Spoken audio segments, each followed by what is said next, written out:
Assalamualaikum warahmatullahi wabarakatuh. Perkenalkan kami dari Prodi Farmasi dengan beranggotakan saya sendiri, Nadifa Putri Ristiani, Intan Nuraini, Kaila Iftina Syakira, dan Saskia Aulia Geraldine.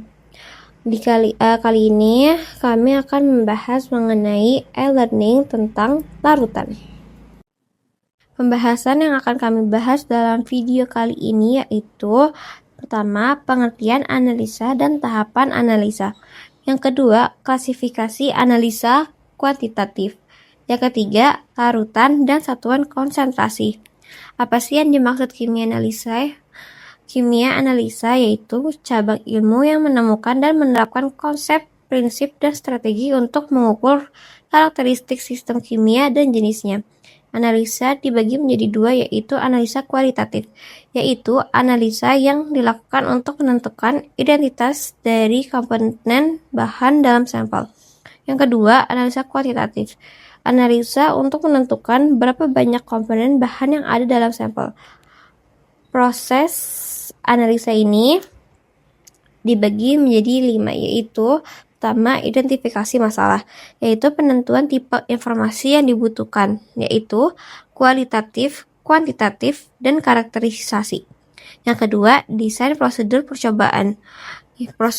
Itu menetapkan kriteria desain, akurasi, presisi skala operasi, sensitivitas, dan selektivitas. Yang ketiga, kalibrasi percobaan, kalibrasi peralatan, standarisasi reagen, dan mengumpulkan data.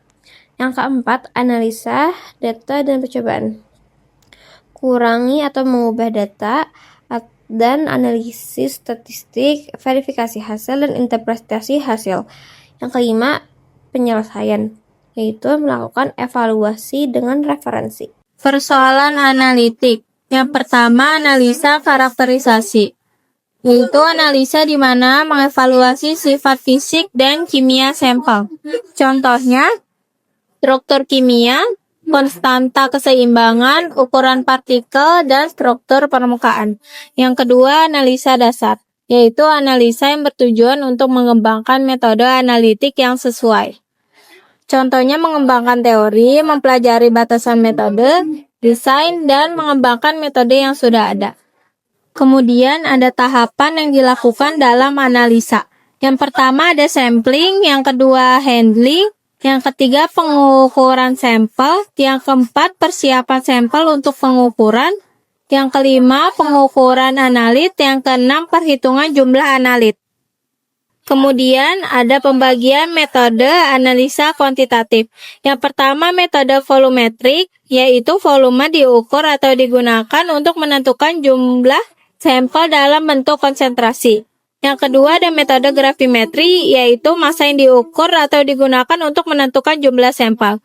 Yang ketiga ada metode instrumentasi, yaitu menggunakan peralatan untuk menentukan penguji.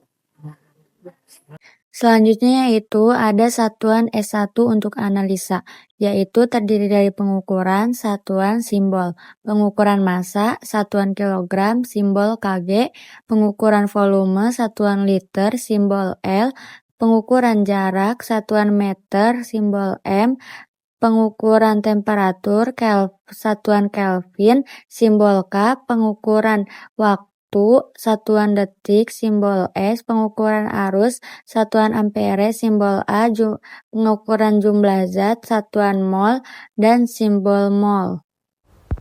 Adapun larutan, yaitu larutan adalah campuran homogen dari dua zat atau lebih, terdiri dari pelarut dan zat terlarut. Zat terlarut atau sorut yaitu komponen minor dalam larutan, dan pelarut atau solvent yaitu komponen mayor dalam larutan. Contohnya yaitu larutan gula. Gula yaitu terdiri dari zat terlarut dan air yaitu sebagai pelarutnya. Adapun satuan konsentrasi larutan, yang pertama yaitu molalitas, yang kedua molaritas, yang ketiga fraksi mol, yang keempat normalitas, yang kelima persen yaitu konsentrasi. Konsentrasi yaitu konsentrasi unit pengukuran umum yang menyatakan jumlah zat terlarut yang ada dalam jumlah larutan yang diketahui. Molaritas yaitu jumlah mol zat terlarut per 1 liter larutan atau M.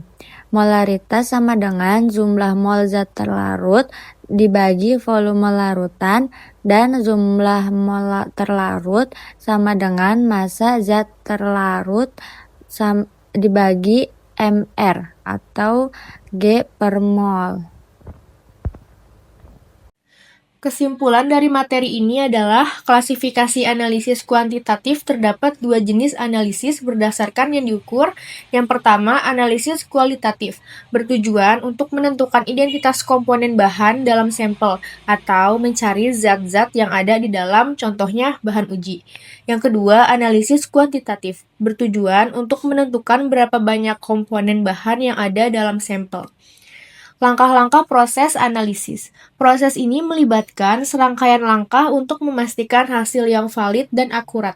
Yang pertama, menetapkan standar seperti akurasi, presisi, skala operasi, sensitivitas, selektivitas, biaya, dan kecepatan. Yang kedua, memilih teknik atau prosedur analisis yang sesuai. Yang ketiga, menetapkan kriteria sampling dan kriteria validasi.